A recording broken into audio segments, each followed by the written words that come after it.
காஞ்சின கிளி சிரிக்கி பச்சை கிளி ஓடி வந்த வேடையிலே ஆட்டமாடு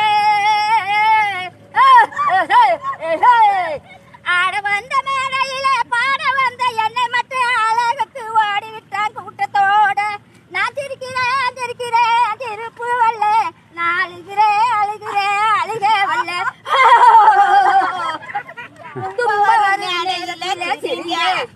நான் சொல்லி வள்ளுவர் தரிக தும்ப வரும் நேரையில சிரிங்க என்று சொல்லி வச்ச வள்ளுவர் தரிங்க. பாம்பு வந்து கடிக்கையில் பாலுடன் துடிக்கவும் யார் முகத்தில் பொங்கி வரும் திருப்பு. இது மேல்புறத்து கசப்பு கீழ்புறத்து இனிப்பு, பட்டினத்தன் கையில் ஒரு கரும்பு, ஒரு பட்டினத்தன் கையில் ஒரு கரும்பு. நான் சிரிக்கிறேன் சிரிக்கிறேன் திருப்பு வல்ல, நான் அழுகிறேன் அழுகிறேன் அழுக வல்ல.